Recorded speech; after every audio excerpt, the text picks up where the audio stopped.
Dirty Sports, episode 903. We are live on YouTube in 5, 4, 3. Welcome to the Dirty Sports Podcast. I'm your host, Andy Ruther, coming to you live from Cincinnati, Ohio, with my co-host from Las Vegas, Nevada, Joey No Chill Praino. Hello, Andy. Morning. Morning. How is Sin City? Oh, it is. It's pretty good. You know, I've been keeping it very low key. The first couple days, I obviously arrived on Monday. What's it? We're now at Thursday, so it's been a lot of my mom's coming to town today. I think I asked you if we could go a little earlier today. My mom lands about right around the time this show will end. And my mom loves to gamble. Hotel, but Caesars, you know, I think they own 9 hotels here. They're putting her up because she's a Caesars gambler in Atlantic City. So I knew I was in for probably some pre-game, pre-show gambling, some post-show gambling with my mom the rest of this weekend. So I figured Monday, Tuesday, Wednesday, I'd keep it pretty low key. I've hit the gym every day, and that was partially to work off the Dangerwiches, which I gotta say, need an update. Yeah. I feel lucky that it was one day of Dangerwiches because it truly had an effect on my body. I like my heart was racing. I felt like, so something that's happened to me post knee injury is if I don't like eat fairly well and kind of keep active, if I drink too much or if I eat shitty food, whatever, my knee will get really it'll be painful. And I found out from various people, including our friend Eddie Ift, who I go on the road with a lot, is like a lot of that is from inflammation. And I don't know if I don't know what's in the Dangerwich, but apparently I wasn't like drinking a ton while I've been here. You know, I have a couple of Miller Lights during the show. So I've been going to sleep early. I've been working out, but man, the knee pain, and I truly think it's just Dangerwich inflammation. So much sodium, so much like chemical nitrates with like, I'll never eat Subway again. Like there's been times in the past where since I kind of rode off Subway forever, where you're like, I'm in this place, I stop at this rest stop or whatever. It's the only, like, I'll never eat Subway again. I will continue driving somewhere. I'll drive to a new town if Subway is the only option. Now, do we have documentation of this? I have to ask. Documentation of what? Me like, finishing all the Dangerwiches? If you even eating any? Yeah, I tweeted it at Dirty Sports. I was literally crushing a Dangerwich before last episode. I saw that. I was wondering, I just even if a visual probably of you taking a bite and just seeing your face squirm. We don't have that. Yes, we do. We do? Yeah, we have a video. Last episode, I literally sent it at Dirty Sports. Not only did I do it, I did a Russell Wilson commercial impression in the thing. Dude, what is going on with me? I was like, be careful. It's disgusting. Yeah, that's happened. How did I miss this? Yeah. So what was like go first of all, the Italian herbs and cheese bread. Oh, can I watch it real quick? Sure. I'm gonna watch it real quick. We are halfway through one of 3 of today's Dangerwiches. It's fucking disgusting. Be careful. It's fucking disgusting. So I guess the Italian herb and cheese bread is like cardboard with fucking fake cheese on it. Like, I'll give Subway credit for one thing over the years. The bread, and this might be due to the particles of yoga mat in it, has always been soft. The Italian herbs and cheese, not soft bread. No. It's like you could hear me like crunching it. Yeah. It was like I thought I was eating the Sure. paper at one point. It's horrible. Like honestly, I already hated Subway. We've raged on Subway on this, and it's why the bet came up because of how much I dislike Subway. But this took it to a new level. Like I now think Subway is like killing Americans. So, like, here's what I want to know from people who actually eat it. I mean, somebody started, and I don't know if this is just a troll account or they're just being serious. You know, somebody started an account on Twitter, and they really don't really tweet about it, but basically they tweet at you and I or Dirty Sports every time they eat Subway. I just want to know from someone who eats it why. Like, is the reason you don't have a Jersey Mike's or a Jimmy John's in your town? What's the reason why you would choose Subway? Dude, I remember the first time I had Subway in my life. I was probably 11 or 12 years old. And I remember my go-to back in the day was the cheesesteak. And it was like, fine. And then somewhere along the way, probably when like the explosion of locations and whatever, just the quality took such a massive downturn. And then I would go in and I was like, oh, I guess I should like try something else. I don't know. Maybe they switch steaks or something like that. And I mean, this is early on. I mean, I'm 14 or something like that. Yeah. And I remember being like, oh no, I think maybe this place is just disgusting. Dude, I'll eat. You remember when we were talking about there was that McDonald's challenge? Pat McAfee did it. I would literally rather eat the McDonald's challenge. If I woke up a random day and they were like, hey, for lunch today, you either have to do that McDonald's challenge where you eat like a deadly amount of McDonald's in 1 hour or have just like a Subway sandwich for lunch, I'd be like, give me that fucking McDonald's challenge every day. Yeah. And by the way, McDonald's does horrible things to me too. But I would rather eat 1,000. Like, I would rather you tell me that for the rest of my life, and this is probably the case, you'll have 1,000 like, double quarter pounders with cheese, as opposed to one Subway sandwich again. Well, like if you ever see me walking around with a Subway sandwich, or if you ever see me at a Subway, just know that I've been kidnapped and that I'm being like that somebody has me under a gun. So when I was a kid, like I used to like it. So again, you're a kid. I remember if I tweet, I'm eating a Subway sandwich, I'm in captivity. I'm being held in someone's fucking basement. You want to hear something pretty gross though? So I used to like it as a kid. I used to like you used to like it as an adult, dude. I had to break you out of it. I know. Hold on. We'll get to that. Like, and I know we talked about this last episode. I used to like the spicy Italian, which is amazing. That's the Dangerwich. And then you do this. People are about to gag when they hear this. You know what I used to eat for a while? I'd like the crab, you say like the tuna, the fake crab meat. What? How gross is that? By the way, I like fake crab in general. Like I'll go to like a sushi restaurant and get that fake crab, which is not crab. Sure. And I like it, but like not from Subway, dude. I know. Well, yeah. When I lived in Venice, it was just like convenience. It was like, okay, there's a spot across. I mean, I'm actually ashamed. I've done a lot of shameful things in my life. I've done a lot. You should be ashamed because what's funny is you had like a trifecta of convenience around your place. You had the place that used to be Nice, Bennis, or whatever that became Takoya, and you doxed them to the point where they almost closed. The next closest place was a pizza place that you tried to get shut down. And the third closest place was Subway that you ate at regularly. First of all, what the fuck is wrong with you? I'm calling fake news. People open mom and pop shops local to you, and you're like, fuck them. Hold on. You went into Takoya and they were like, yeah, here's your options. And you're like, you don't have a tuna fucking foot long? Get the fuck out of bed.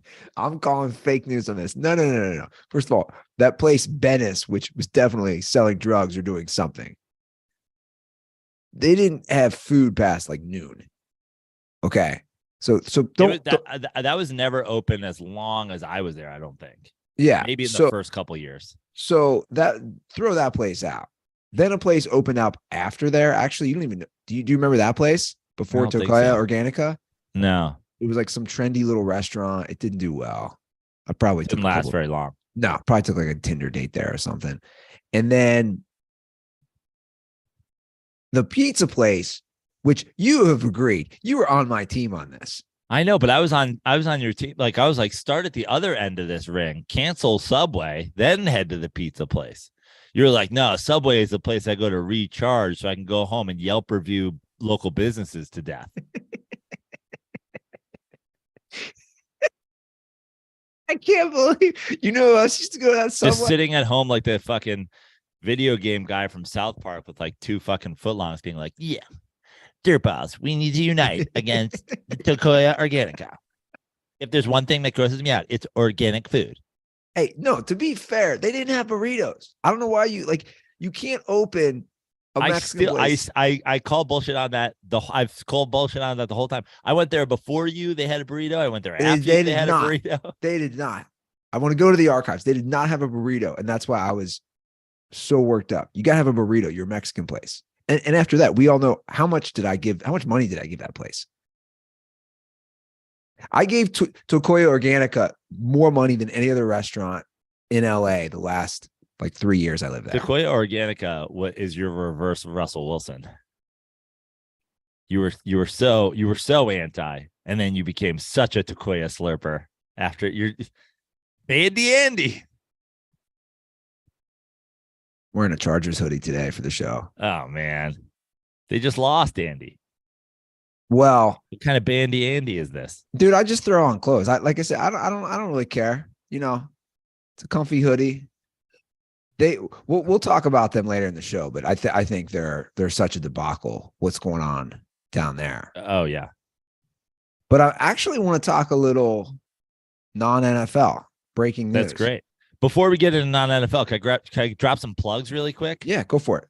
First and most importantly, shout out to our boy Nick D'Alessandro, who's responsible for the editing. I just dropped a stand-up bit that I've been doing for a while. I was back and forth on whether or not I wanted to put it on social media, but it has finally arrived. Guys, I have put up Why I Hate Taylor Swift on TikTok, and I hope that you guys will watch it. And you know what? Here's the thing. Normally it's like, watch it, like it, comment it on it. And all those things would be very appreciated if you could do that. But what I really want from you guys after you like it and watch it and comment on it is send it to your favorite Swiftie. Because the truth of the matter is, even though it's a bit and it's called Why I Hate Taylor Swift, it's really why I hate Taylor Swift fans. And I think this bit could change the world for the better. Taylor Swift fans need to get their shit under control. And this is like a 2.5-3 minute bit on why. So if you're on TikTok, give Why I Hate Taylor Swift a watch, a like, Can I ask you something? and send it to your favorite Swiftie. So like the Taylor Swift fans, the Swifties, I feel like this is a rare group of fans that expands a large age base. Is that correct? Yeah, for sure. So like what's where are we starting with this fan base? It's basically, I know nothing about it. Where are we starting? Meaning like 13-year-old girls? Oh, I don't even know. I'm sure at this point, actually, I'm sure that there's young mothers who have been Taylor Swift fans since they were like teenagers who now have young daughters. I bet you there's 4- and 5-year-old Taylor Swift fans because they're second. We probably now have second generation Swifties. And they're the most toxic fan base of anything. I will say this. What about because Taylor Swift fans are more toxic than Eagles fans? Wow. Yeah. But you hear things like, for example, they always talk about Beyonce's fans, right? Yeah. Don't mess with the Beehive. Yeah. Like they're crazier. Yeah. So I put up a joke on TikTok a few weeks ago or a month ago or something like that from me on the golf course. I don't know if you saw that joke. I think I put it on Instagram as well. Basically, the joke is on my way out to go play golf one day, my girlfriend was like, really, golf again? It's so boring and repetitive and filled with mediocre white dudes. And I was like, that's really mean. But also when you describe it that way, so is Taylor Swift and you love her.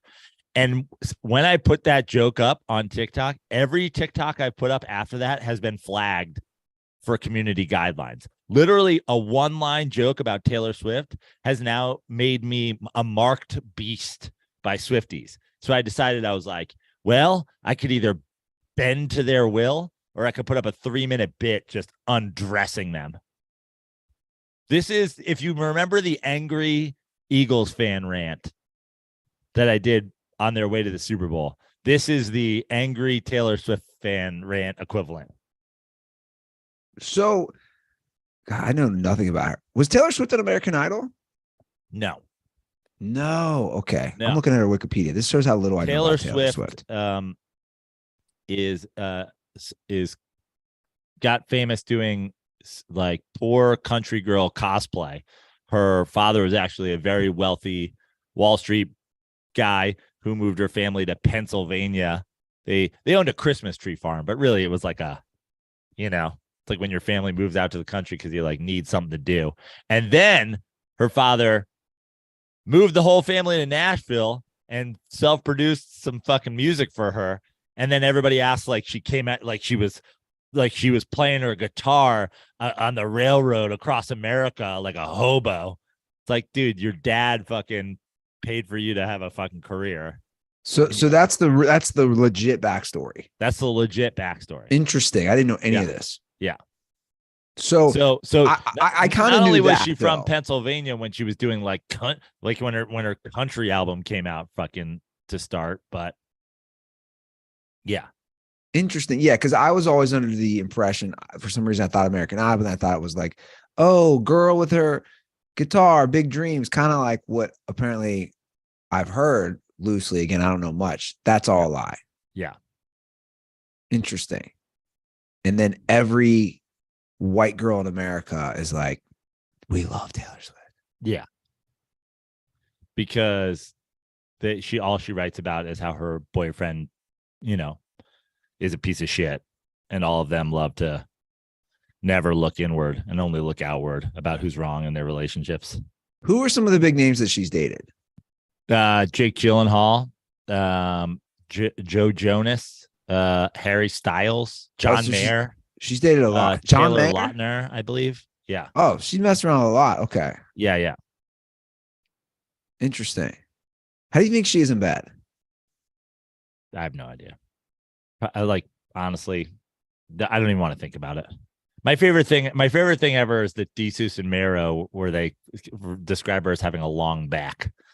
That's my favorite clip ever. If you've ever seen them doing it on Fallon with what's her name? My favorite. Who's the South African tall girl? God, why am I blanking? Maybe my favorite chick of all time. Actress, tall, blonde. Charlize Theron? Yeah. They're doing like a match it game, where you have to describe somebody. And one of them just goes, that chick with the long back. And the other guy's like, Taylor Swift. and Charlize is like, what does that even mean? That is funny. How do you even know? Yeah. So you're trying to take on a whole fan base. Well, so my thing, you've probably had this happen before. You ever do a Beyonce tweet and suddenly, your thing was, remember when you did your Aaliyah bit? Yeah. The Aaliyah fans came after you did an Aaliyah bit, and like Aaliyah fans like lost their mind. If you ever write anything about Taylor Swift, they come out like it's like a cult. Yeah, it's like it's like going into a dumpster at night and it's just filled with raccoons. They're just like waiting for you. So I've made a few like here and there jokes over the year, and it just loses it. People just lose their mind. And I did this joke that I just put up on TikTok at a show recently, and a comedian went on after me and was so shook that she did 5 minutes on how I was a hack piece of shit woman hater. Like, whoa, whatever. Hold on. I find this fascinating. Whoa, yeah. Let's talk about it. So yeah, you make it to, and I watched your bit. She was bothered by that bit. Oh, to the point where she went on stage. Also, but by the way, real quick. Comedy etiquette. You don't go up and thrash a comic before you. That's you not imagine etiquette. going on after a comic and calling that comic a hack? That's what I'm saying. Fuck her. Seriously. Yeah. Where was this at? Was it West the Side Comedy Comedy Cellar? Theater. West Side Comedy Theater. Oh, West Side Comedy Theater. Yeah. And then, You have to tell me yelled at me for 15 minutes after in the green room. And accused me at one point of hating all women. I was like, why do I hate all women? Because I hate one woman. Do I know this comic?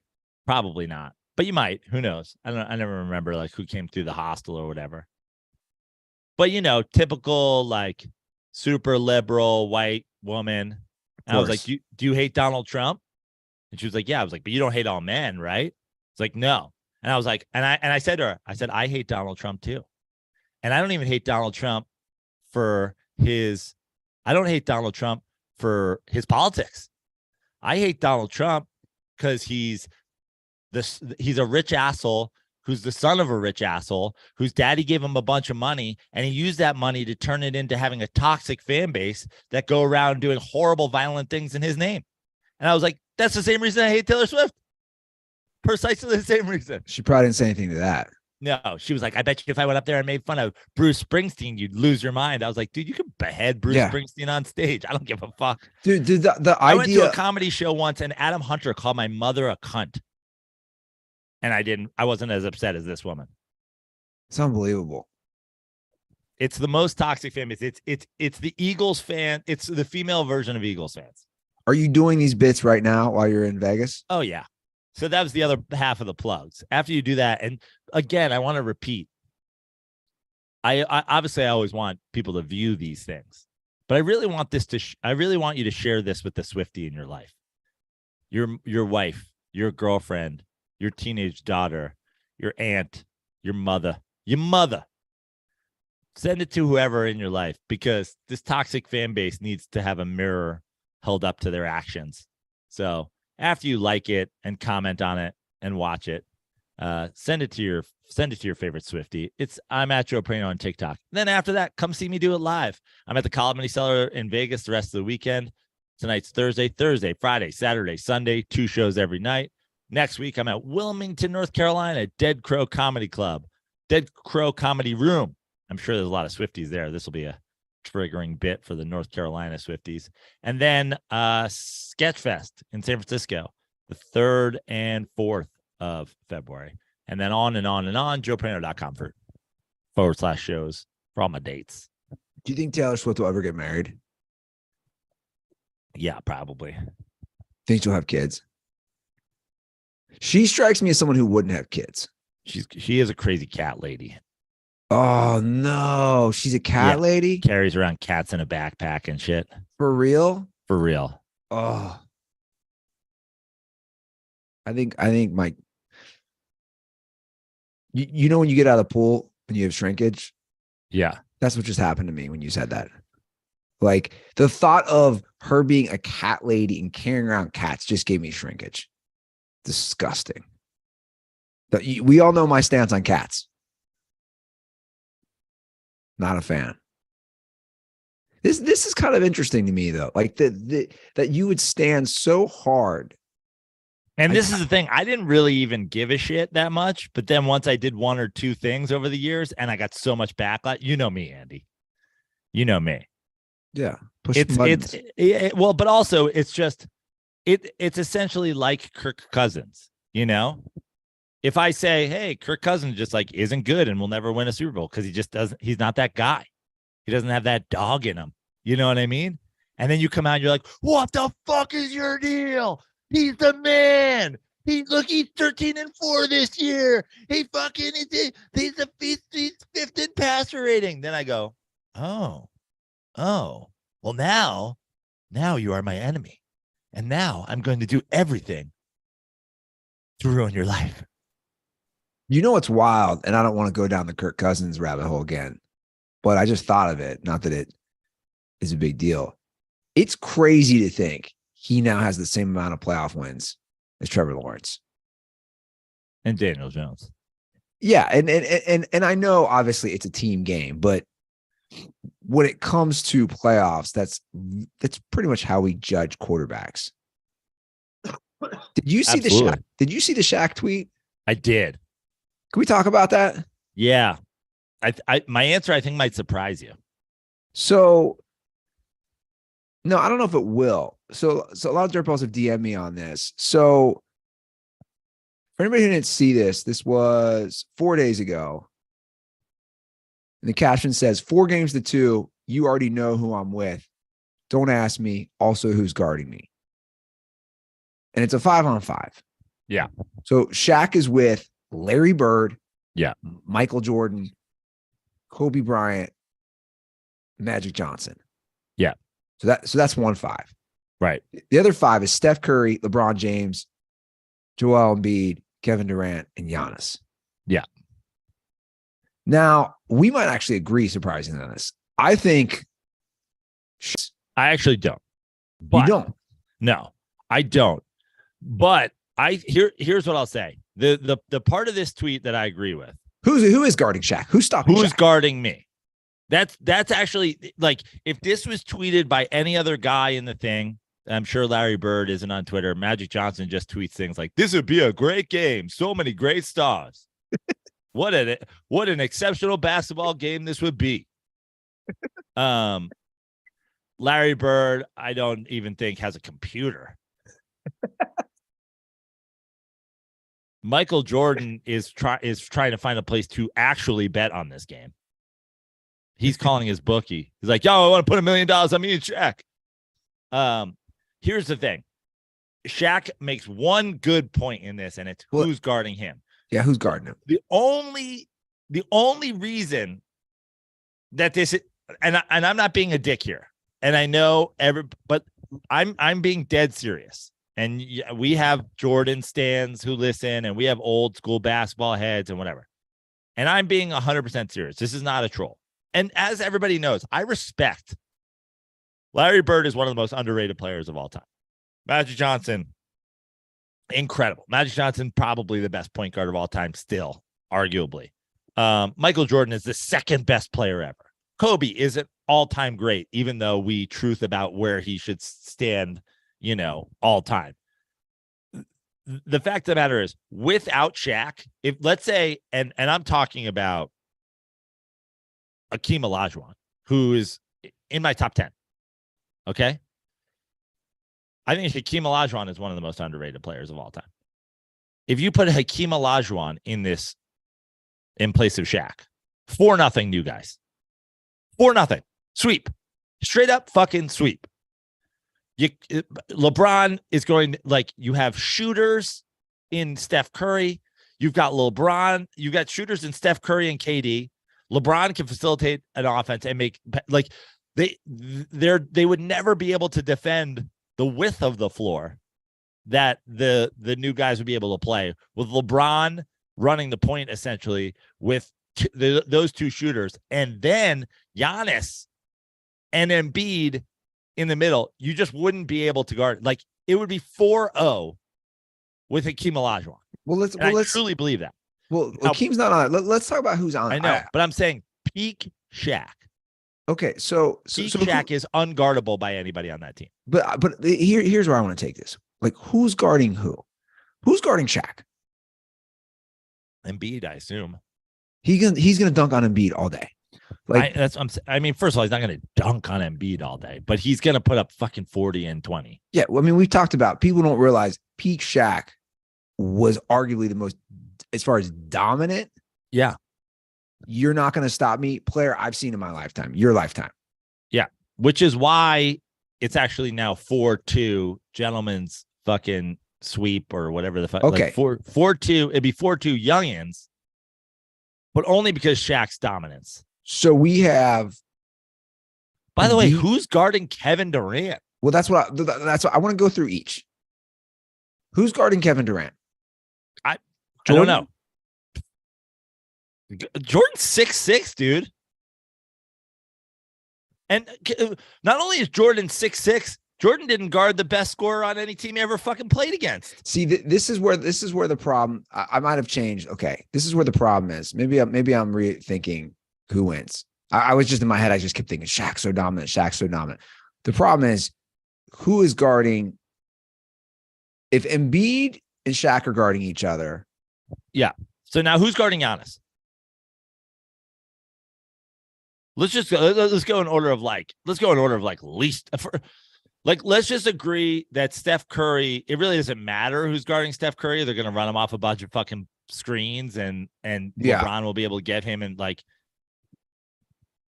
Magic Johnson was a bad defender. Okay. An average defender at best. So I assume it's Magic on LeBron. With Magic? Magic on LeBron? I don't know. Put Magic on LeBron. It's over. Here's probably your best bet. Okay.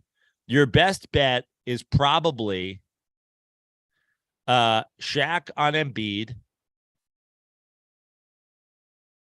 Like, yeah, dude, the old team has defensive problems. I guess you're probably putting Magic on Durant and hoping that they get into some, like, I don't know, Twitter beef. You're putting Larry, who was a good defender, on LeBron. I mean, Jordan was a good defender too, but Jordan, like, just would get abused by LeBron. Kobe's got to guard Steph. Yeah. That's it. That's your only hope. Kobe guards Steph. I guess you could go Michael on LeBron. But, like, let's do it this way. Let's go Kobe on Steph, Michael on LeBron, Shaq on Embiid. Okay? Well, here's the deal. LeBron, like, let's say Jordan's guarding LeBron. Yeah. LeBron has such a just physical advantage, purely based on not only weight, but also a few inches, right? Like, you have a complete mismatch there physically. You also have like, I believe that LeBron's team can win 4-2 with LeBron scoring like 18 a game. Now, what are the rules though? Are they more of, because obviously the rules have changed a lot. Well, hopefully the rules aren't the 3-point line the only year Michael Jordan never made threes, because then Steph Curry would have 1,000 points a game.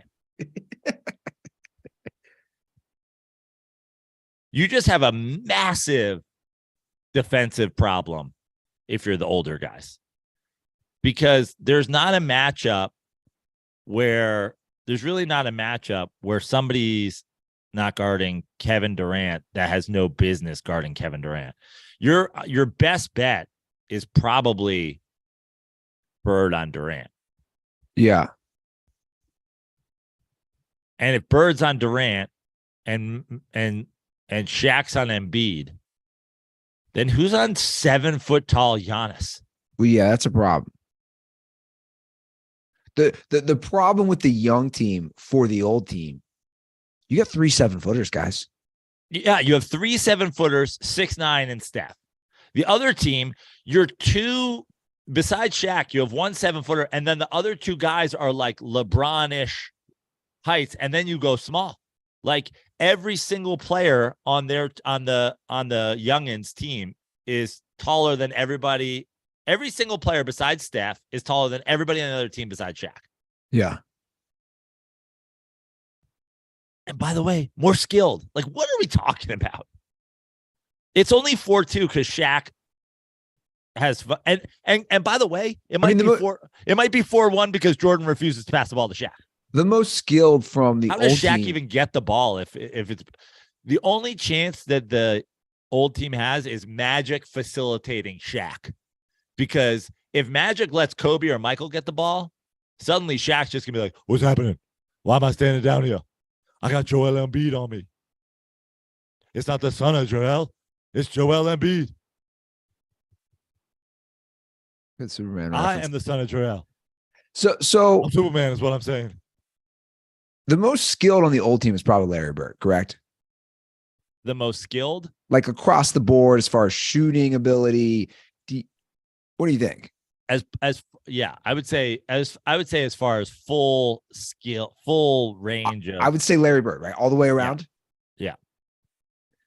Kobe is a major liability, in my opinion. Major liability. Let me tell you, let's go to one here. Let me immediately improve this team. Okay. Magic Johnson at the 1, Jordan at the 2, right?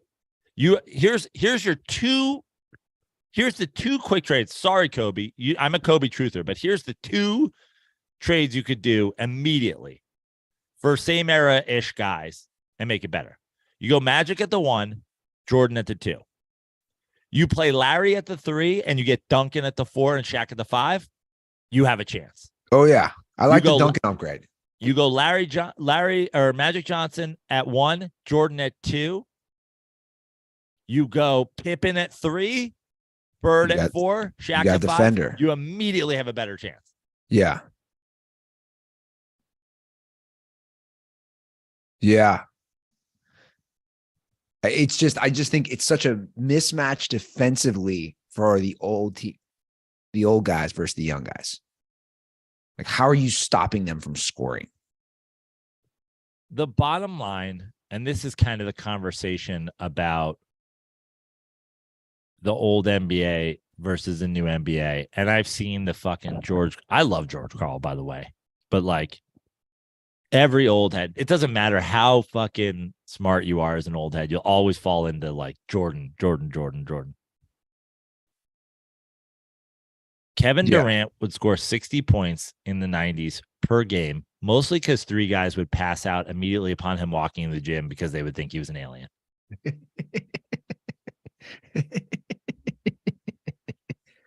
The matchup problem here, and you know me, I'm by no means like some sort of Kevin Durant stan. Kevin Durant has his problems as well, but like Shaq is dominant, and it's why I give them half a chance. But he's gonna be standing in the lane watching a guy who's the same height as him bang jumpers over guys 3 inches at best shorter than him the whole game. So you cannot underestimate. You talked about George Karl. You really can't underestimate The Last Dance, like the propaganda of The Last Dance. Because here's why. So my nephew I coach, right? He's a 5th grader. We all saw your 3rd grade basketball team on Twitter this week. Oh, those guys? Yeah. How funny was that? That's wild. Whoever that team was. That little white kid, number 1. Yeah. Flexing. No, but my sister-in-law loves Jordan and loved The Last Dance, like loved it. My point is, my nephew's watched it a million times. And he is like fully convinced that Jordan's the GOAT. And I find it fascinating because I'll talk to him because I pick him up from school on Thursdays. So, right. So we have these conversations. Like his background on his phone is Jordan. Which I think is like interesting, and it doesn't bother me. You know, a 11-year-old boy who never saw Jordan play, and we'll have these conversations though, and it all goes back to The Last Dance. And obviously, I'm not going to argue with an 11-year-old. You should fix his life. But I'll pose questions to him, right? Because like he'll instantly go to rings, and I'm like, okay. And then I instantly stump him, and I'll be like, do you know who Bill Russell is? Yeah. What like, you should do, what you should do is be like, do you think Jim Luskatoff is twice as good as Michael Jordan? And I'll be like, who is that? And you'll be like, a guy with 11 rings. But that's my point, is the propaganda in The Last Dance is so strong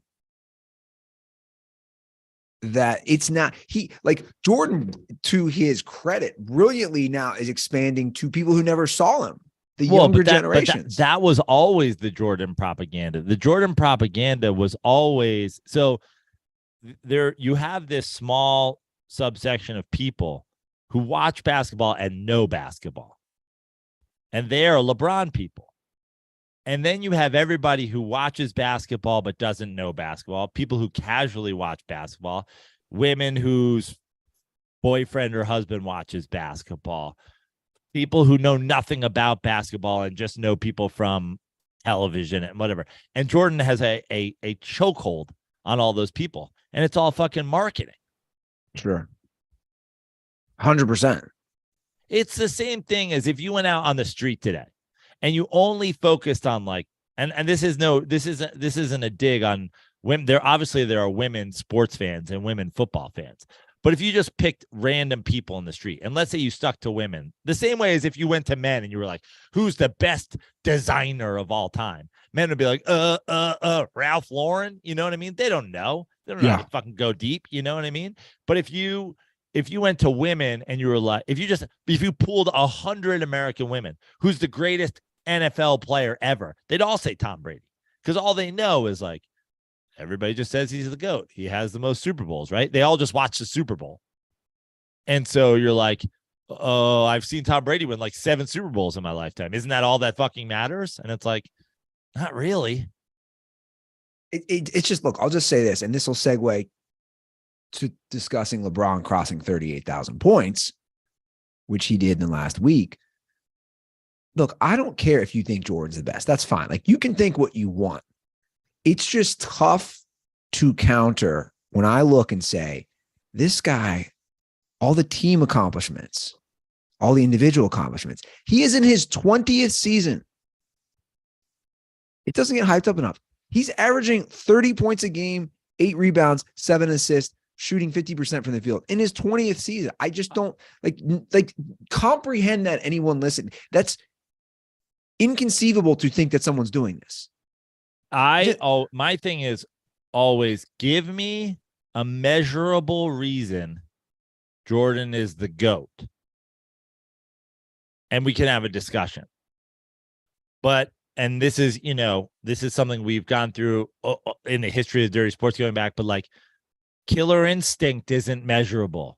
Competitive fire isn't measurable. All that shit. And if you're saying rings, well, then why isn't Kareem? Why isn't Bill Russell? Why isn't Jordan is tied for 10th all time in rings? So if that's all we're talking about, then what the fuck are we talking about? And by the way, again, the rings thing is an argument. And I agree. I have always agreed Michael Jordan is actually better than Bill Russell. I believe Michael Jordan is better than Bill Russell, even though Michael Jordan has just over half as many rings, because the game changed. And it's obviously much harder as, the competition gets expanded across the world and every team gets better. And it's not just about one city or big cities. Like, you go back to those games of black and white, it was the same thing. Of course, it's Boston and New York and whatever, because those are the big cities, and that's where they have the most money, and that's where they have the most scouts. And there wasn't all these teams to draft people. And so Michael Jordan having just one more than half of Bill Russell, of course. And the same thing goes on. The 90s, the expansion of the league, and yet not the expansion of the talent pool that you had when we have all these players from Europe and Asia and Africa and all these guys that are in the league now. The league expanded. It was the most watered down the league ever was. So then when you raise the talent pool like you did with LeBron, and he has just over half as many as Jordan, it should be the same absolute thing. The way that you're judging Jordan against Russell is the way you should judge LeBron against Jordan. Yeah, for sure. And also, again, I think it's underplayed, underappreciated that he's going to be the scoring king. Here's all I'm going to say. As just someone, as a casual observer, whatever you want to call, we're all in a sense casual observers. The Kareem thing was so big, at least for me growing up. Like, you heard it all the time. Oh, Kareem has the most points. Kareem has the most points. Kareem has the most points. I feel it's gone the other way. Now that LeBron's going to have the most points, nobody cares. Right. I mean, people care. It's just we have, again, the Michael Jordan Nike marketing thing was one of the greatest. I mean, to this day, he's selling sneakers. It's one of the greatest. It's beyond sports, Joe. Like that's way beyond sports. That marketing is one of the best marketing campaigns in the history of the world. Absolutely. It changed shoes. It changed fashion. It changed everything. Branding. Yeah. But that's what it is. Kanye's not the greatest rapper of all time because of Yeezys. Unfortunately, that's what you guys think about basketball. You don't realize it, but that's what's happened to you. Yeah. You know what is the greatest of all time? Miller Lite. That is the you don't true. Even have to tell me. The true GOAT beer. And I know with your mother coming in town, you're going to buy your mom a couple Miller Lights. I probably will, although I don't have to, because let me tell you one thing. This is easily, no doubt about it, easily the best thing about coming to perform at the Comedy Cellar in Vegas. They have Miller Lights. They have Miller Lights in the cooler, in the green room, in cans. They have Miller Lights in bottles behind the bar at the Comedy Cellar, and the duo, the magic bird duo of bartenders behind the bar at the Comedy Cellar. I walk in. I might have to do a video of it tonight. It's my favorite part. I might have to video me. I walk in. I just walk up. They hand me a bottle of Miller Lite. It's so glorious just to walk on stage every night. You know, I've worked a lot of clubs in a lot of cities, and not every place even offers a Miller Lite. And some places don't like it when you bring your own. I have Miller Lite on my rider. But you can't always get it. The idea that I take the stage every night at the Comedy Cellar in Las Vegas with a bottle of Miller Lite in my hand, it just makes me feel so good. And then when I was playing a little blackjack last night, the waitress comes around. What can I get you? Miller Lite. The best part about Vegas, free Miller Lights. Yeah. Well, if you guys need to pick up some, get on that right now. Miller Lite, great taste, 96 calories. And this is how you can do that. Go to MillerLite.com/dirty sports to find delivery options near you. Or you can pick up Miller Lite pretty much anywhere they sell beer. It's Miller time. Celebrate responsibly. Miller Brewing Company, Milwaukee, Wisconsin, 96 calories and 3.2 carbs per 12 ounces. What time are your shows during the night? 7:00 and 9:30. Okay, so not too late for you then. No. That's pretty good. Yeah. What are your eating options at the Rio? There's a few different eating options. So this weekend, what I'm excited about is there's a Guy Fieri restaurant, but it's only open Friday, Saturday. Okay. So I'm gonna go over to Flavortown at some point. Do they still have that seafood buffet? They get at rid the of it. Rio? Yeah. I think the buffet's been COVID closed. COVID What's amazing casualty. is everything, the kind of like the multiple things that the Rio was known for are gone now. The buffet, everybody talks about the buffet. The buffet is gone. They had a great seafood buffet. Yeah. And there was a rooftop bar apparently. It's gone? Gone. Oh man. And I for all the poker heads out there who remember, the World Series of of poker used to be on at the Rio and used to be on ESPN and all that. Yeah. They don't even have an open poker room.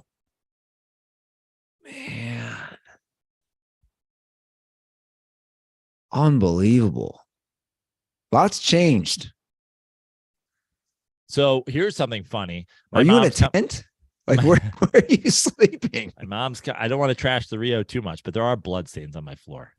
And my bed's at about a 15-degree angle left to right. I don't want to trash them too much, but I'm going to. Yeah. So my mom is coming to town. You're like, there's a dead hooker in my closet, but you know. She's my mom's a Caesars VIP. So they gave her a choice of hotels, and she decided to stay at the Paris. That's what you were saying, yeah.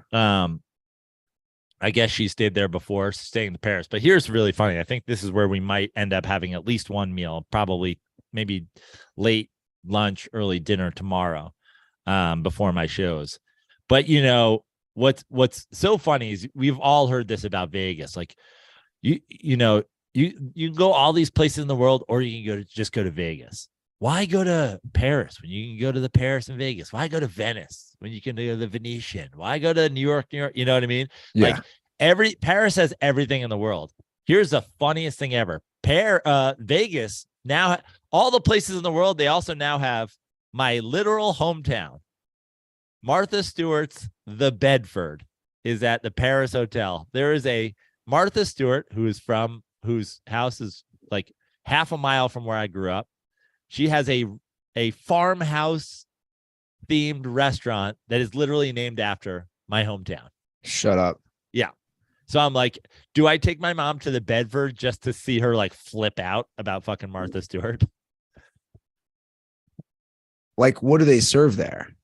Oh, it's like farmhousey shit, like a burger, steaks, like fucking, caviar, like farm to table dining, a roast chicken with, fingerling potatoes. That's funny, man. Yeah, they'll do it all there. Yeah. Like, but this is how we've gone from it being Paris, New York, whatever. Soon, literally everybody will be able to visit their hometown in Vegas. There's the Venetian, and soon there will be the Venetian, which is Venice Beach.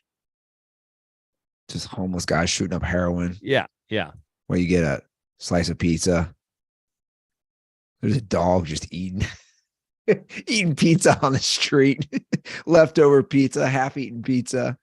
When Randy Ruther hits the Mega Millions, there'll be a Houday hotel and casino where you can eat Gold Star and. How was we didn't talk about this? Weren't you? Or no, you were in Vegas. You weren't with Randy on Sunday, or were you with Randy on Sunday night? I wasn't with Randy on Sunday. So what happened on Sunday? And I thought Randy was going to be very upset with me, but after I finally messaged him, he wrote me back and he said, "I love you." And that made me feel great. So on Sunday, I watched the Giants game at home. And then I had plans to swing by Randy Ruther's Bengals tailgate watch or Bengals watch party. But then I got booked on a 7:00 show at Westside. So the game started at 5:15. So my plan was, instead of popping by before, I'll try to get up early at the Westside and I'll go catch the end of the party. And you were held hostage by a Swiftie in the green room. Exactly. So I was held hostage. By the time I left there, the game was over. And then I was like, I could go pop in because I'm sure he's celebrating. I'm sure he's doused in chili and he's drinking Miller Lights. But then, of course, I had to get up the next morning and come here. So I was like, fuck it. I'm gonna play it safe, go home and get ready and pack and go to Vegas. So I was at Gold Star's corporate headquarters this week. And for the first time, I went back into it's connected to their warehouse. Like, it's all connected, corporate, and then the warehouse, and, full scale where they make food, where they decide how, like, stuff they're going to add to the menu, all that stuff. It's like a huge complex, right? So I was in the warehouse and I thought of him because, like, their head of marketing, she takes me back and she's like, "You want some swag?" And I sent you guys some pictures and she's giving me all this like Gold Star Bengals swag. And I just thought the thought of Randy walking in this, it'd be like, just the gates from heaven opening up, like seeing him walk in there and just, I mean, I'm talking like a Costco size warehouse. You can imagine. Yeah. Obviously it's all their product, but then also whatever they have that they're sending out to 60 plus restaurants. And I just couldn't stop laughing, thinking of him just diving in these boxes full of just everything that's Bengal-fied. I mean, he gets turned. Yeah. I was exchanging texts the other day with Randy because he was very upset that we called him out about the Herbert Burrow thing and blah, blah, blah. Yeah. He's very upset. And I think he was actually planning an attack on you when you sent him a thing saying you like got him Gold Star stuff. I think he put away his weapons. But yeah, he was very upset. And I was texting back and forth with them. And, I was trying to be reasonable. And basically all I said, and we'll talk, this will be a good transition into the Chargers conversation. Perfect. But I said, listen, I think Burrow's better than Herbert. I do. Me too. But the argument isn't this comeback loss. And also the argument isn't team success. Like team success for me is not, it's part of it for sure. But the fact that Burrow made a Super Bowl, the conversation's over. Because of last year, I was like, the conversation's over because he made it to a Super Bowl and lost. And what I posed to him was, I actually, and this is true, I think Burrow is better than Josh Allen. And I agree too. And if Josh Allen beats Burrow this weekend, that doesn't change my mind. Yeah. No, I agree on both. Like, if you asked me right now, I've got Burrow 3 overall. I've got Dimes, Mahomes, Burrow. You're unbelievable. I mean, that's the thing. Mahomes and Burrow, like that's where I'm at. And right now, heading into that game, and we'll obviously get to that game. Like, I agree with you. I have Burrow ahead of Allen, but I want to go back to Herbert, like you said, in the Chargers. The Chargers are just a clown organization. They're run by idiots, coached by an idiot. And the fact that they fired the offensive coordinator and kept Brandon Staley. They should have fired the offense coordinator and they should have fired Staley. What bothered me most about this is Staley's quote, because it's cocky to me when he's acting like he didn't think his job was like there was no chance. So he was asked if he ever felt his job was in danger, and he just said no. I have confidence that things we're doing here, we've been able to accomplish. Dude, you haven't accomplished anything. You've accomplished nothing. You made the playoffs. Big fucking deal. Because the issue with Staley is very simple. It's like, listen, yes, you should fire your offense coordinator, right? Because, and I've said this all along, and you know what? I honestly wish, like, God damn it, I wish I could just be a fucking NFL consultant, because I see there's like certain things about teams I see, and I'm just like, why? Who is not telling anybody? It's like, for God's sakes, I wish the Giants would let me talk to them. It's like, I see a third down strategy for the Eagles that, like, apparently the Giants miss because every week they play them, it fucking happens and they don't do anything.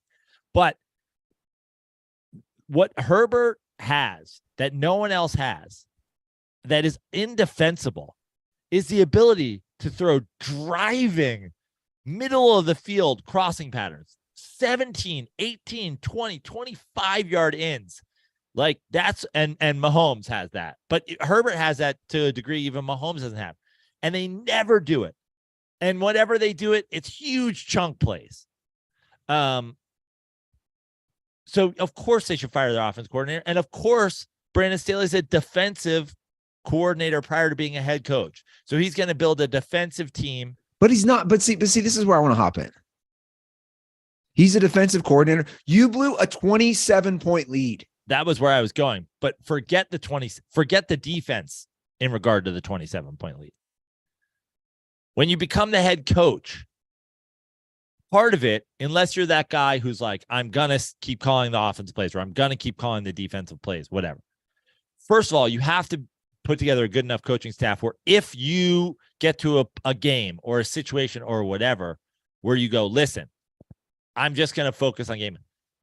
Brandon Staley should be fired because he blew a 27-point lead because he doesn't even know how to manage clock in the NFL. You don't have to tell your offensive coordinator what plays to call. You just have to tell him, hey, we're up 27 points at the half. We've got to run the ball in the second half. We've got to take the clock down to 0 before every snap. We've got to do all these things. You want to run passing plays every once in a while when they're not going to see it coming? Go for it. But as the head coach of this football team, I'm not telling you what to call and what not to call. But what we have to do in this second half is run this fucking clock. We've got to lead. If you go to our fucking chances of winning, it's 98% right now, because basically the probability is unless we fucking actively don't run clock, we're going to win this game. And your strategy for your defense coordinator has got to be like, listen, do whatever the fuck you want to do, but we can't just go into prevent right now and give the game away a touchdown at a time. And the other part about Brandon Staley getting fired is how many times, first of all, over his, 3 years, that you've blown games with horrible fourth down calls or horrible not punt. So it's only 2 years, but still. Yeah. So those are literally challenges, fourth down calls, game clock management. That's your job as a head coach. Yeah, 100%. And again, like, what was I saying after the whole Lions thing? And my line is expect more. Like, expect more. Like, you are that roster, and I know they were just nailed by injuries. That roster is a Super Bowl roster, as in making a Super Bowl. They could win too. You know what, though? Here's the other fucking thing when you say, oh, nailed by injuries. I don't know if this is a New York Giants like organizational strategy historically, but it really feels like it is, because what happened with Dable this year is something that happened so many times during Coughlin, and happened a ton with Bill Parcells.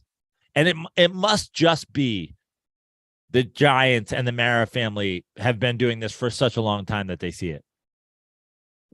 The amount of times, I mean, think about the Eli Manning 9-7 teams, 10-6 teams, where they're like, we've got a bunch of injuries, but we're not going to force guys back early, and we're not going to be whatever, because the name of the game is, first, you got to make it to the playoffs, and second, you've got to be healthy once you get there. Yeah.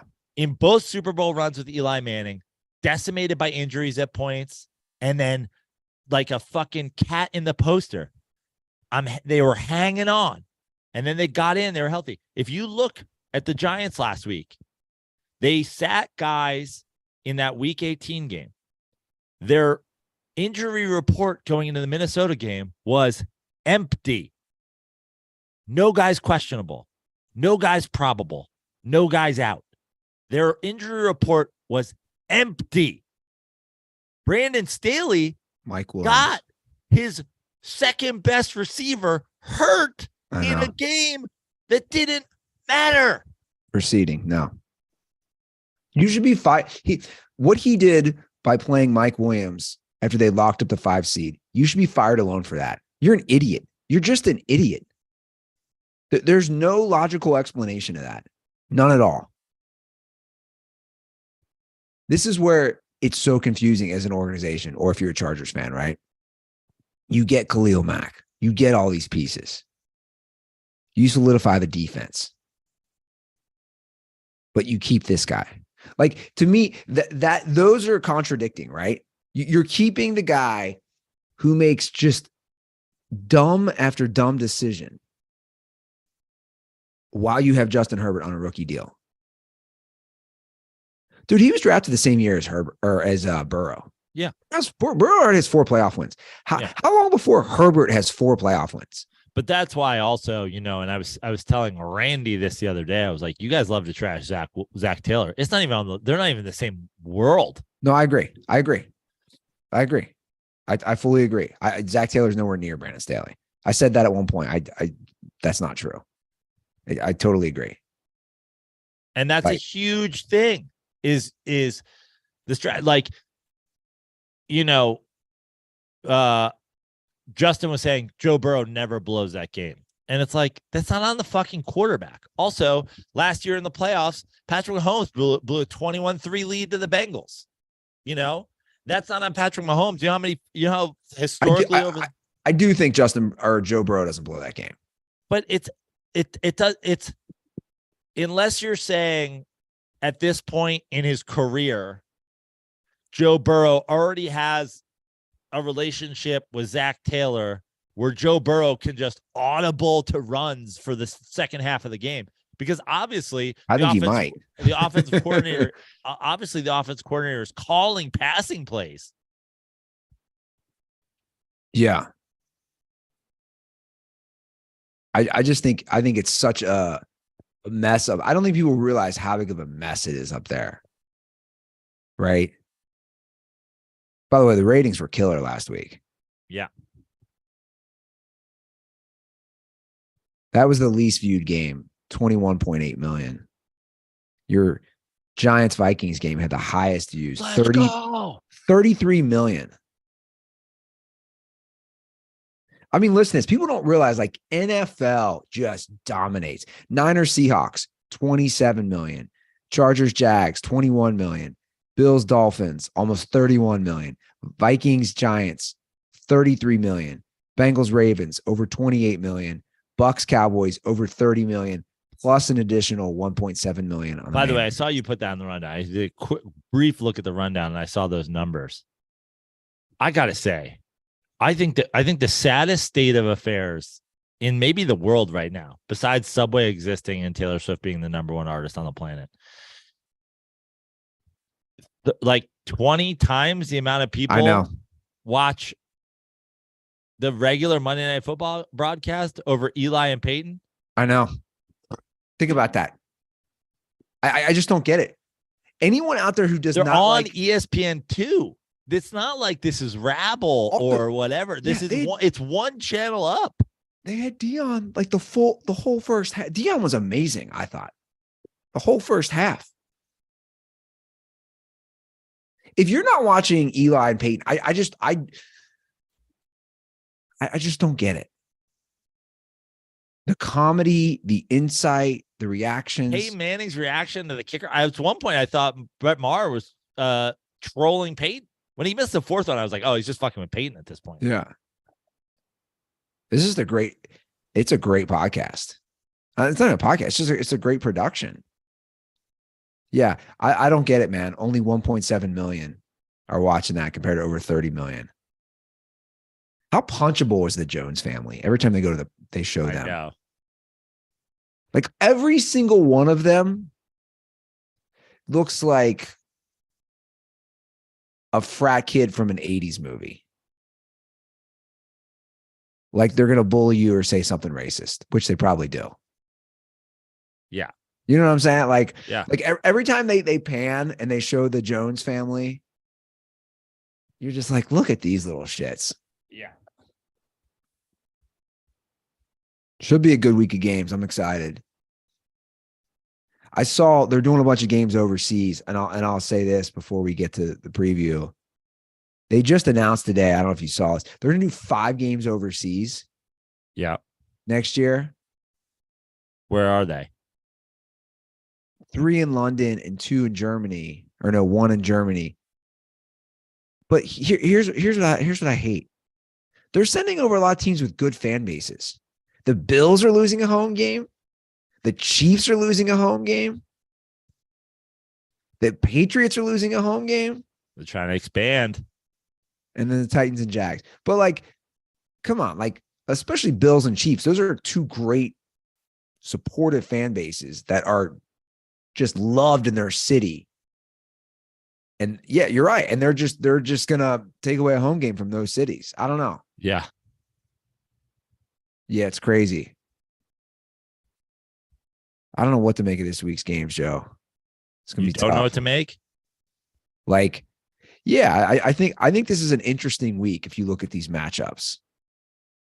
Because part of me thinks these spreads are too big. The other part of me thinks they're probably maybe accurate. Your Giants are a difficult pick for me. Not that we're doing picks, but I don't know what to make of the Giants. Because you guys, what teams have you guys beaten with a winning record? Outside of the Vikings. Well, they beat the Titans. It's not a problem. Right? They beat the No, but I mean finished with a winning record. Well, the Titans finished with a winning record, didn't they, or no? They're 7-10. No.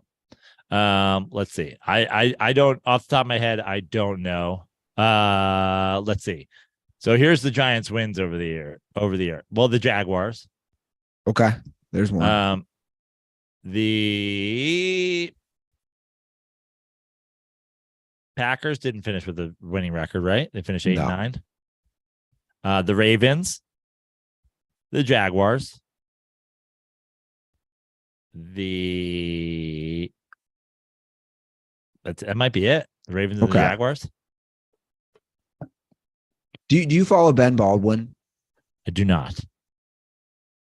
So Tug is big on him. Okay. And the other reason, I think he's a Giants fan. He writes for The Athletic. Okay. So he tweeted this. It's almost like he's obviously taking a dig at his team, which he's a Giants guy. Right. Tennessee missed a 47-yard game-winning field goal as time expired. Beat Carolina on the 56-yard game field goal. Beat Green Bay by 5. Beat Baltimore by 4 after muff snap, which then followed an INT. Stopped Kirk at 1 yard line. To beat the Jags by 6. Washington was tied. Then there was a terrible call. Like 3 wins versus teams in the picking in the top 4. So he's like making all these reasons why I think he thinks the Giants are going to get blown out. Okay. By the way, you heard me last week. How confident was I in the Vikings game? You're pretty confident. Yeah. I'm not confident that the Giants win this week, but I don't think they're getting blown out. And I don't think they're getting blown out for a couple of reasons. One, like we talked about with the Chargers, the Giants have worked to get healthy. The Giants are a different team when Saquon Barkley is healthy. They have been the entire time Saquon Barkley has been a Giant. People go, oh, the Giants team had a little winning streak this season and this ain't. Oh, when Saquon Barkley was healthy? Giants went into the Superdome and beat the Saints. Oh, when Saquon Barkley was healthy? Giants are looking really good at the beginning of the Giants season. Giants are looking really good at the end of the Giants season. Oh, when Saquon Barkley was healthy, then he got hurt, and then he got healthy again. They're a totally different team when Saquon Barkley is healthy. The other thing is the Giants, Isaiah Hodgins, they picked up Isaiah Hodgins like 6 weeks ago from the Buffalo practice squad. He's now their number 1 receiver. I mean, we're talking about a team that has still no legit receiving core, but a receiving core that has become the guys that he's comfortable with in the last 2 months. Isaiah Hodgins, Bellinger was out with an eye injury. Now he's back. Richie James has finally found like some sort of confidence. Slayton is some sort of like, these are not great receivers, but at least they're guys he now has reps with. Thibodeau was hurt for a lot of the year and on a snap count limit. Now he's a game wrecker. Jackson's back. McKinney's back.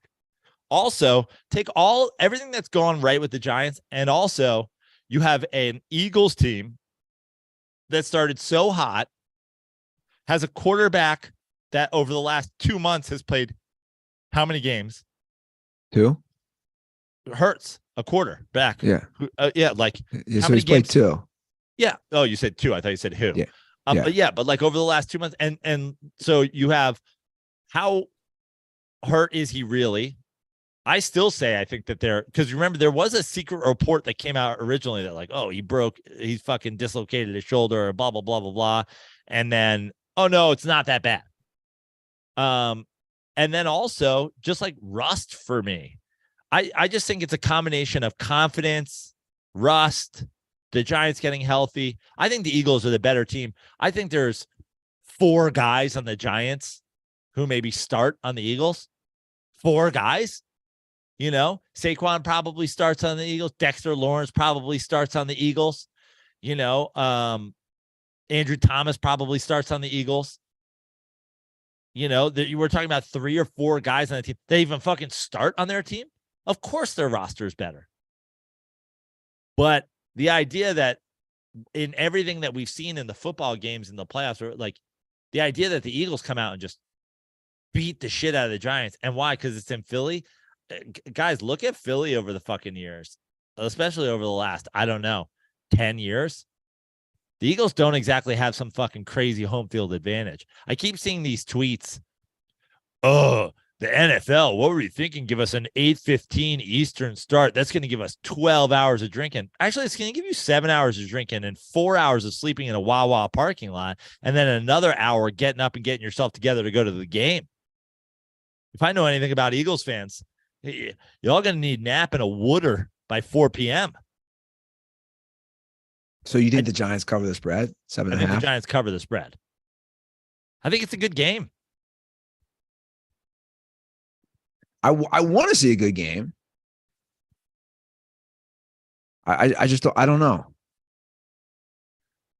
I think this is one of those games where it's important for the Giants to start. You know, they can't go down like 14-3 or something. I'll tell you what, dude. Like they can't be giving up touchdowns right away. Here's the other thing that makes me feel like this team has turned the corner. I'm not talking about last year or 2 years ago or Joe Judge or Pat Trimmer. I'm talking about the Dable Giants. Even as recently as the late part, like we're talking week 12, week 13. That Minnesota game last week, Minnesota has a first drive, march down the field and score. I mean, 6 weeks ago, that game's over for this Giants team. This Giants team, even going touchdown reply, 3 and out, touchdown reply, is them turning the corner. Daniel Jones is not going to have the time that he had against Minnesota. He's not going to be able to carve them up. The Eagles defense is so much better. But I just think that they're playing with confidence, and I think it's going to be a dogfight. And I think it's down the stretch. It's going to be a game that you are like, well, at least we got a good football game. And to me, that's it. Like I said, a Giants one playoff win this year is a victory for us.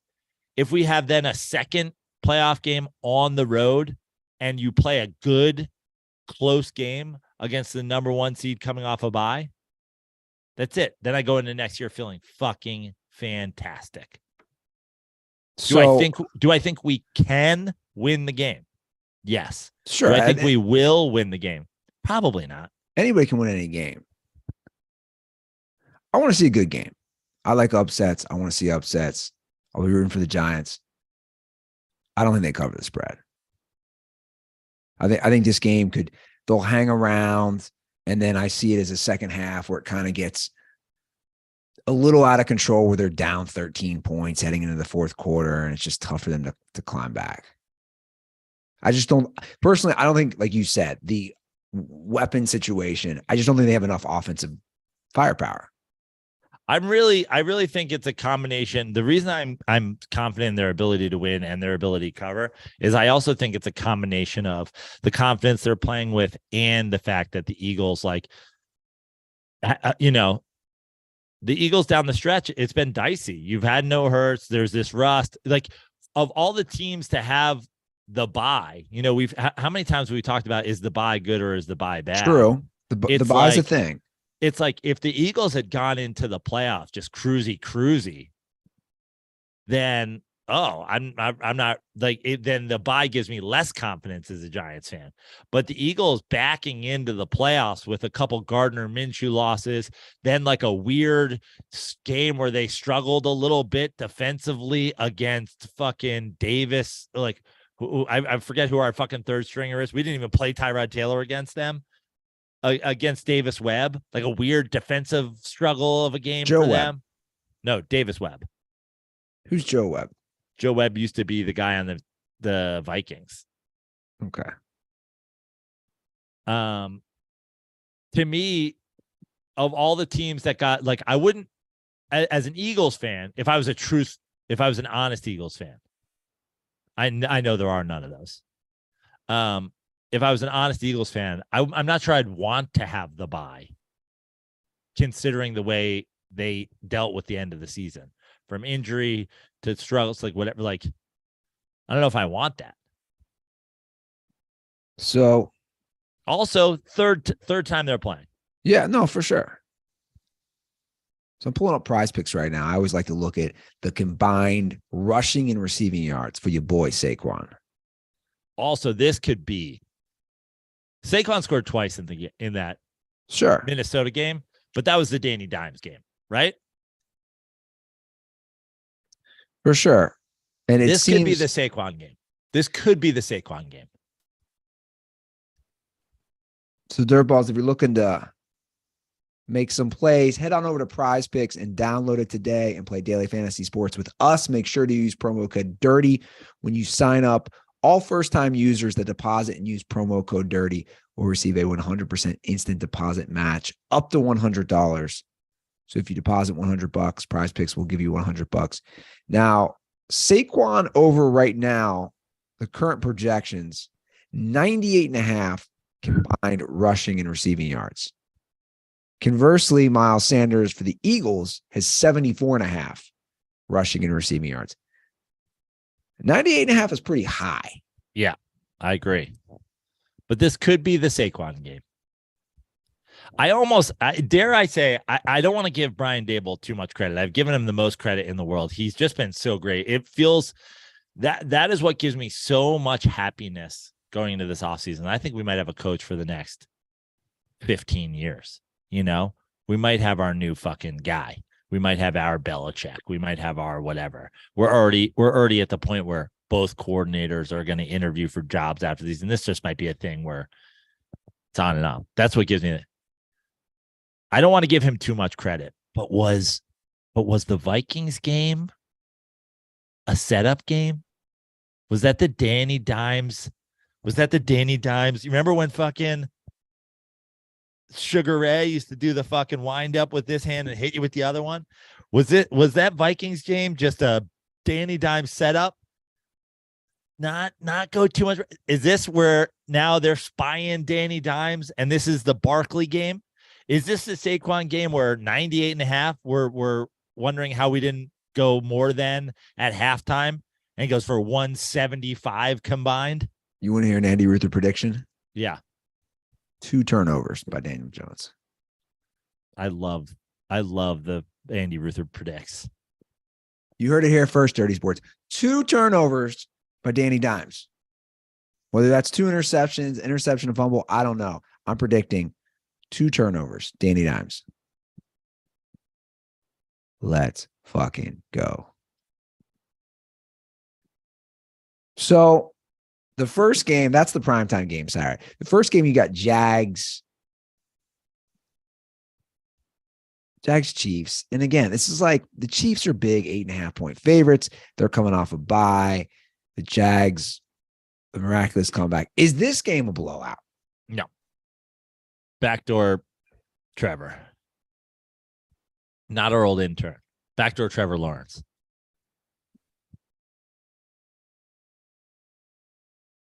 So you think they keep it relatively within striking distance? I think the whole game we're talking about. Oh, and then now the Chiefs have kicked a field goal to once again make it a 2-score game. I just think it's that constant 9 and it's 10 and it's 11, but now there's a field goal and it's back to 8.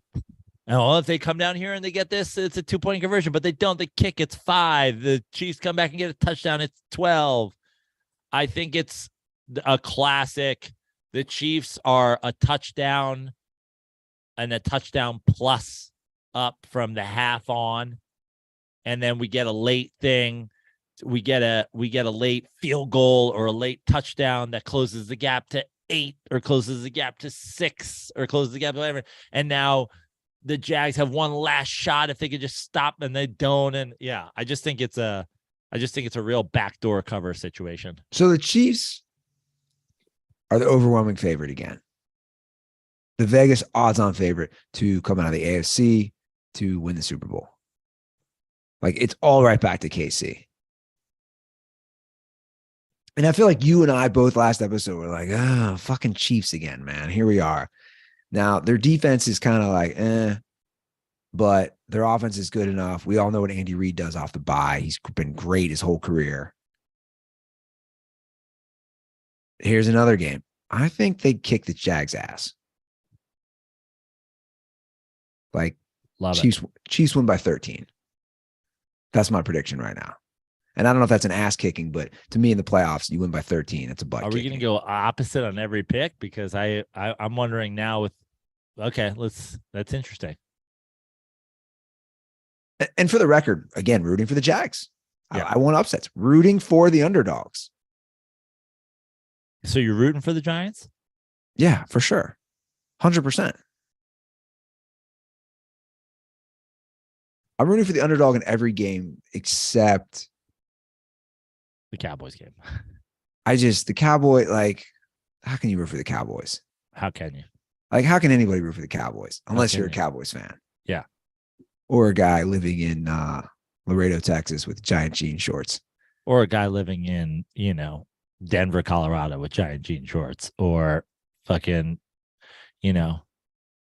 Delaware, which I should like the giant jean shorts Cowboys fan spreads across this country like Subway fucking franchises. Yeah, I bet Cowboys fans like Subway. I bet you they fucking love it. I bet you Cowboys fans stop at Subway on their way to the game so they can bring it in with them. Whatever happened to speaking of Cowboys fans, you know what I just thought of is Jason Witten. Yeah. Bro, he just fell off. They tried him as an announcer. And then he went back to playing. And then he went back to just nothingness. Remember when they put the fake hair on him? Yeah. Like, just let the guy live without his hair. Just let him be him. Come on. All right. So the Bengals-Bills game is your first game on Sunday. This line has not moved to 5.5. We already alluded to it earlier. We both would take Burrow over Josh Allen. I think what you said last episode, and I've seen a lot of people say this too. I think there's a lot to Burrow not having Dable this year. Way more reckless. To Allen. Yeah. Yeah. Sorry, Allen. Josh Allen. Yeah. I think it's been a huge difference. I think if the Bengals have a shot, to have a shot at this game, they got to get a couple turnovers. I just think the idea that this game is 5.5 is ludicrous. I'm taking the Bengals. Like, to me, this is I agree. Everything that's happened from the, them being the 2 and the 3 seed, and this game has to be played in Buffalo, and the game that we went to, and the Hamlin thing, and all that. And I'm sure the Hamlin will be there, correct? And I'm sure Hamlin being that's probably a factor in Vegas's number and whatever. But like the idea that this isn't a close game, somebody's kicking a field goal at the end of this game to win. Somebody's kicking a field goal at the end of this game to win. Yeah, I think you're right. And my thing is not even that I like the Chiefs better than either of these teams. I didn't coming into this playoff discussion before it started. I said I like both of these teams more than the Chiefs at this point. But now we have all of this. And they have to have this game. And both of them draw division opponents in the first round. They've got to prep for division opponents, tough games that shouldn't have been tough games. Now they go back to this historic rematch of a game that was never finished, that should have been for the 2 seed or the 1 seed or the whatever. Now it's in Buffalo. There should have been coin flip. Should be a neutral site. Blah, blah, blah, blah, blah. Hamlin, blah, blah, blah. So much since the start of the playoffs. Meanwhile, Andy Reid's just drawing mustaches on people while fucking this is happening. Do you think, and now Hamlin's been showing up to the team facility all week. No word on if he's going to be at the game or not. 100% he's going to be at the game. They'll do a huge thing on CBS beforehand. They'll show him. The crowd will go nuts. Does that help or hurt the team? Because the reason I ask, you would naturally want to say, I think the fact that helps. But sometimes you get so high at first. I agree. And then you just fall flat. I agree. I think Vegas thinks it helps. I think it's the only reason they think it's that they have it at 5.5. But I agree with you. I can see how it could hurt. Now, everybody like here in Cincinnati and actually everywhere is talking about all the O-line. They could be without three normal starters. Yeah. Which yeah, but also, you know what? All that, and the Bills have been without Von Miller for how long now, and it's completely changed their defense. No, for sure. And what I was going to say was, guys, Burrow was sacked 8 times last year in the division round. Yeah. 8 times. Like, the reason I wouldn't make that a strategy.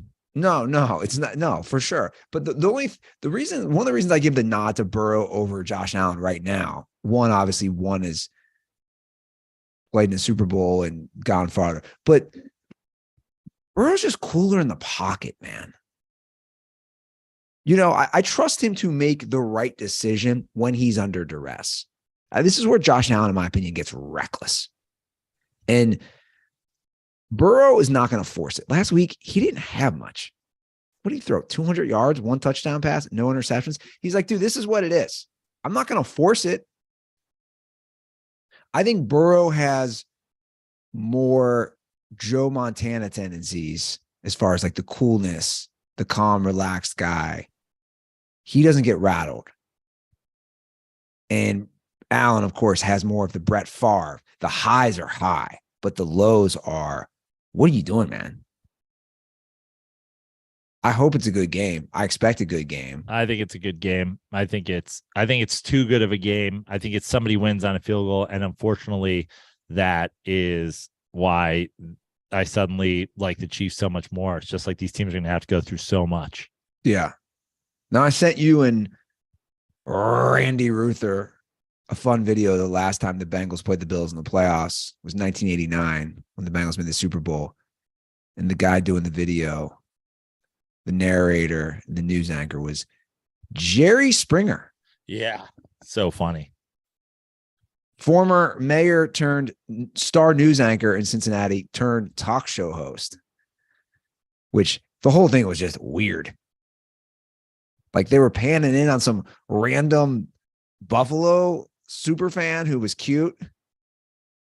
Where the 80s were wild. Andy, I'm pulling a I'm gonna pull a Andy Ruther with Roscoe right now. You can talk about Jerry Springer in the Super Bowl just for 2 minutes. My mom has just landed in Vegas and I think she needs a talk for a second. I'm just gonna mute myself.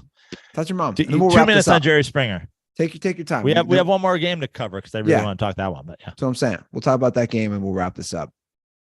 Yeah, so this video is great.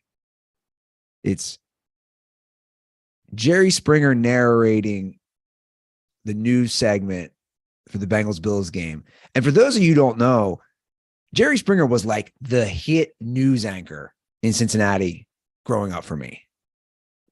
I didn't even know he was the mayor because he was the mayor when I was like really, really young. I knew him as like the cool Channel 5 news anchor. And he would do an editorial commentary at the end of some of his segments. So the cameras would pan to him and he had like a little signature where they had his name and he'd do a talking point. And then the whole talk show thing happened. And even before that, when he was mayor, he had a check bounce on a prostitute. Can't make this up. So I guess he got a prostitute and he wrote her a check and it bounced. And that was when he was mayor. And then he turned news anchor and then talk show host. So Cincinnati's finest, Jerry Springer. I think this will be a fun game. But like I said, the DeMar Hamlin thing is a wild card, in my opinion, how the team plays off that emotion. Because you see it all the time where somebody gets so amped up and so turned. And it's like a kid on sugar when you're great for 20 minutes and then you just collapse and then you want to take a nap. I think that might happen to the Bills if DeMar Hamlin shows up, and I'm assuming he will before the game, where they're so turned. And don't forget, the Bengals are going to be turned too. They're the team this happened against. I agree. I think this is a good game. I think we got a good game. All right. Our last game. Niners, Cowboys. Niners are 4-point faves. Sunday night. Let me tell you something right now, Andy. I do a playoff bracket. Okay. Every year. My nephew does a playoff bracket every year. He's 10. Shout out to Deuce. Yeah. Shout out to Deuce. A couple years ago, might have been 2 years ago or last year, he almost won. The kid knows his football. He had Bengals winning the Super Bowl. He had the Bengals win. Oh, yeah, it was last year. He had the Bengals winning the Super Bowl. The kid knows his football. The kid knows his football. So this year, we both fill out the brackets. I fill out his for him. I make him pick the teams. We both had the same first round. We both had Chargers winning. Okay. In the second round, we had two differences. I had Chargers beating the Chiefs. Obviously, that's not going to be right. He had Chiefs beating the Chargers. So that. I had Giants beating the Eagles. He has Eagles beating the Giants. Okay. We both have the same Super Bowl. Bills, Niners. He has Niners winning. I have Bills winning. I wish I could trade with my nephew right now. I wish I had Chiefs winning this weekend. I wish I had Niners winning the Super Bowl. I came into this thing thinking the Chiefs were going to get upset. Obviously, I got stalied. You know, I think he went the safe route. You should have seen his face when he had to pick the Eagles over the Giants. He was like, I want to pick them. He almost didn't want to. He said to my brother, because we were on FaceTime doing, he goes, are you going to be mad at me if I pick the Eagles? My brother's like, pick whoever you want. That's hilarious. Now I picked the Giants to beat the Eagles because you know how these brackets go. You got to pick a strange one somewhere. Sure. The Giants beating the Eagles was the same as my Chargers beating the Chiefs. It's like everybody's going to come down to Chiefs or Bills or Bengals versus Niners or Eagles in the Super Bowl, So you have to have, if you have a Bills Niners Super Bowl, you better have a couple upsets along the way. But right now, if I could swap with my nephew and have a Niners Super Bowl win and a Chiefs this weekend, I'd do it in a fucking heartbeat. Because I think this Niners team is the best team still playing. Overall. And do you remember how cool? Hold on. You think they're better than any AFC teams? Yes.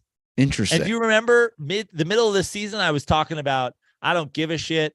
Come playoff time, it's going to be one of these three. It's going to be Bills, Bengals, Chiefs, and they'll murder whoever comes out of the NFC. So here's my thing. This Niners team is really good.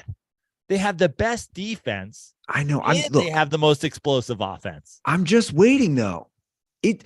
Look, guys, I could be wrong. The Purdy awful game is going to happen. When? Next season? I don't know. I think it's going to happen. They don't even need him to do much. I know. Especially not in the NFC. Like, they don't need him to do that much against the Cowboys. I know. I just think the 3 turnover game is going to happen. And let me ask you something, Andy. Let me ask you something, okay?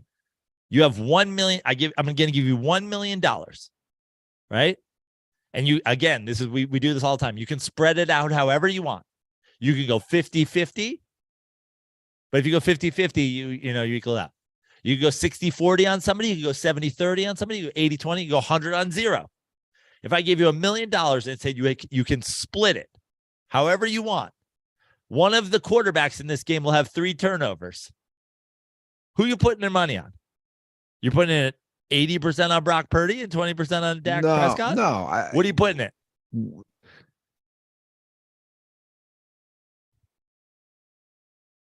I go 50-50. Well, 50-50 makes you no money. But do you know what I'm saying? Like, yeah. So hear me out on this. Who do you think has a better chance of having 3 turnovers in this game? Dak or Brock Purdy? Brock Purdy. I think that's insane. I knew you would say that. Look, dude, it's an odds game for me. And I'm telling you. An odds game is that Dak Prescott has fucking 2 turnovers every game of the season. I know he does. That's why I'm saying Brock's due. I think Brock. Here's the thing. I want to bring up what you just said. Think about this. This is the Jared Goff with McVay. Don't even make a pass if you think it's fucking suspect. Hold on a second, though. That's what I want to get to. You're telling me, because you're talking about the Niners over the AFC, whoever it is. You're telling me, just think about this, Joe. Brock Purdy is going to win a Super Bowl. Everyone think about this. You're telling me Brock Purdy is going to win a Super Bowl over Patrick Mahomes, Joe Burrow, or Josh Allen? No fucking way. You heard it here right now. There is no way Brock Purdy is going to win a Super Bowl over one of those 3 guys. You know what, Andy? You're 100% right. Brock Purdy's not going to win a Super Bowl over one of those guys. The defense, the head coach, the offensive line, the weapons. Brock Purdy is the last most important piece on this Niners team. Patrick Mahomes is the first most important piece on the Chiefs. And then there's a fucking Grand Canyon of a gap between the next most important player. I know, but I also know this. When you come down to the Super Bowl and these drives, you have to make a play. We saw, I don't know if you remember, Jimmy G missed a couple throws in that Super Bowl against the Chiefs. And one, I believe somebody was wide open. I forget the play that he could not miss, and that game's over. All I'm saying is I just can't see, and that's why I'm saying Brock Purdy You're versus the telling AFC. me second year Jesus freak, let's ride fake handshake guy is going to beat Peyton Manning in a Super Bowl? They had an all-time defense. I know. They had an all-time defense, but they beat the shit out of them. They did. Here's the thing. I think this Niners team is the best team left. And also, see, I don't. If they win the Super Bowl, of course he should not get $40 million a year.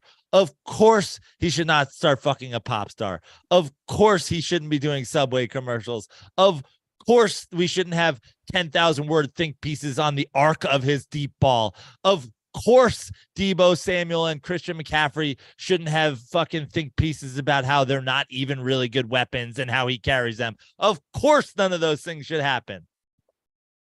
This team is just really fucking good and playing really fucking well. They are good, and they're coached well, and they're run efficiently. By the way, if they won a Super Bowl, I don't know where that puts the Niners at all with Trey Lance and everything. It's like, but I guess go to that path, whenever that path happens, I should say, then you have to, that's when you have to figure it out. I don't know, Joe. I hope this, I want a good game because I like good games. I don't know why I'm doing this. There's a part of me that thinks that Dak is terrifying because he's so turnover prone. And I don't really put too much into the Bucs game because the Bucs were bad. Just a fraudulent team that only could score 18. Did I pick the Cowboys to win against the Bucs? Did I pick the Cowboys to win and cover against the Bucs? Yeah, I did.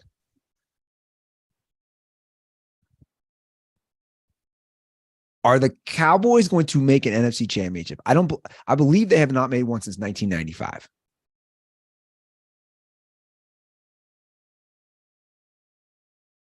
All right, I'm going to do it. It's weird because I like the Niners a lot too. I don't know what's going on with me. It's just the part of me, again, I just keep thinking like, is this the game Purdy has some awful mistakes?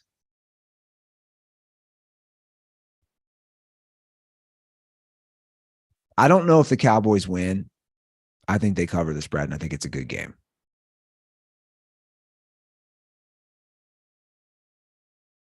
I think the Niners win and cover. And I think the Niners win and cover because it's in San Francisco. I think the Niners win and cover because their defense is so fucking good. I think the Niners win and cover because the Niners scheme offensively so well that Micah Parsons just gets like they just run away from him and chip him and decoy him and whatever. Because he's a game wrecker, no doubt about it. And he gives them an absolute fighting chance. But I just think so many weapons. Deebo in the backfield and McCaffrey at wideout. McCaffrey in the backfield and Deebo at wideout. Fucking George Kittle in the backfield and both of them at wideout. They're so dynamic offensively. And they have the best defense. Yeah, no, I know what you're saying. Maybe I'm wrong. Maybe this is like Tom Brady 2.0, the guy coming in. It doesn't matter. He's just going to manage his team to a Super Bowl win. I don't know. I don't know why it's so tough for me. I just think it's just like, when's it going to happen? Or you're right. They Jared Goff game plan. Hey, we'll set you up so you don't have to do the 3 turnovers, the 2 interception games. They don't want post-Super Bowl Russell Wilson. They want pre-Super Bowl Russell Wilson.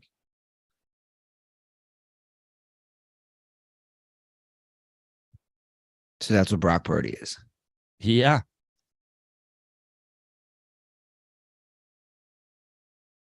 Okay. It'll be a fun game. Dude, shut the hell. Dude, this Siri is going off on my phone. Well, your mother is here. Let's wrap up. Excuse me. My mother's there? You know what I mean? She's Yeah. she's she's in Las Vegas. Go enjoy time with her. Follow us Thank on you. social, The Dirty Sports, 310-359-8365. That's our hotline. I'm at Joe Praino on all social media, specifically TikTok. By the way, I know I've done this before in the past with I think I did when I had Harry sponsors razors and Snapchat or whatever. But here's what I want, because this is really, again, about me changing the minds, not even changing them. I'm just kind of trolling the Swifties. If you have a Swiftie in your life, a wife, a girlfriend, a sister, a friend, if you send me evidence of you, maybe a text thread or a TikTok DM thread of you sharing the Taylor Swift bit to a Swiftie in your life, and what I can only expect is angry, curse-filled reply, middle finger emojis, screaming emojis, blocked emojis. If you send me that, I will follow you on the social media of your choice: TikTok, Instagram, Twitter, whatever you want. I'm trying to spread the good word. Go on TikTok, share my Taylor Swift thing, like it, comment on it, and share it with a Swiftie in your life. Follow me on all social media at Joe Praino, except for Twitter. I'm at Fix Your Life. I am at the Comedy Cellar in Vegas all week. Dead Crow Comedy Room in Wilmington, North Carolina, next Friday and Saturday. 2 shows Friday, 2 shows Saturday. 2 shows up in San Francisco for Sketchfest the following weekend. And then on and on and on. All my shows at joepraino.com/shows. Cool. All right, guys, that's our show. Much love for all the support. We'll see you guys on Monday. Have a great weekend. And as always, stay dirty.